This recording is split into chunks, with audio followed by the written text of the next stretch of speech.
పార్వతీపురం మన్యం జిల్లాలోని సాలూరు గ్రామ దేవత శ్యామలాంబ పండుగను అంగరంగ వైభవంగా జరుగుతుంది.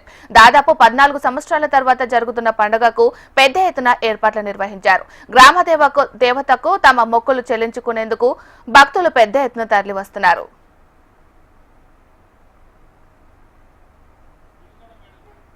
పార్వతీపురం మన్యం జిల్లా సాలూరులో ప్రతి 9 ఏళ్లకు ఒకసారి శ్యామలాంబ పండుగ జరుపుకోవడం ఆనవాయితీ. అయితే 2010 తర్వాత అనివార్య కారణాలతో ఉత్సవాలు నిర్వహించలేదు.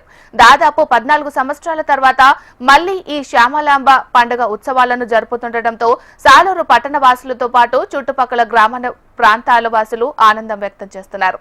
ఈ నెల 18న ఉయ్యాల కంబాల, 19న తోలేళ్ల ఉత్సవం శాస్త్రోక్తంగా జరుగుతాయి. 20న ప్రధాన ఘట్టమైన సిరిమానోత్సవం, 21న అనుపోత్సవం జరపనున్నారు.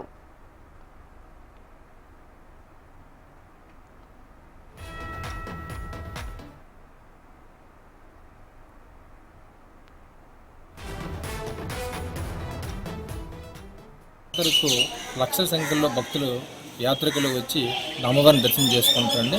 ముఖ్యంగా మా వారికి ఏర్పాట్లు అని క్యూలను ఏర్పాటు చేయడం జరిగింది. సామ్యాన్ని పిల్లలకు ఏర్పాటు చేయడం జరిగిందండి. అలాగే చంటి పిల్లలకి పాలు, మజ్జిగ ఏర్పాటు చేయడం జరిగింది.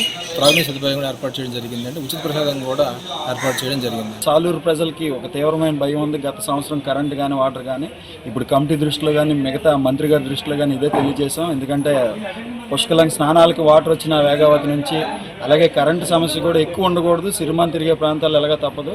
వీటి మీద ప్రత్యేక దృష్టి పెట్టారు. సిరిమాన్ తిరిగే రోడ్లపైన కూడా ప్యాచ్ వర్క్స్ చేశారు, ఎప్పటికెప్పుడు రోడ్లు వేయడం కాబట్టి.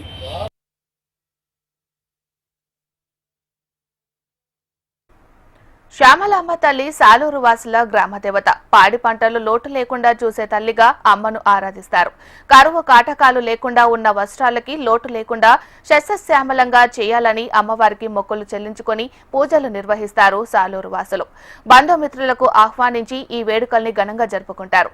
లక్షలాదిగా భక్తులు తరలి వస్తున్నందున ఎటువంటి అవాంఛనీయ ఘటనలు కలగకుండా పోలీసులు ప్రత్యేక చర్యలు చేపడుతున్నారు.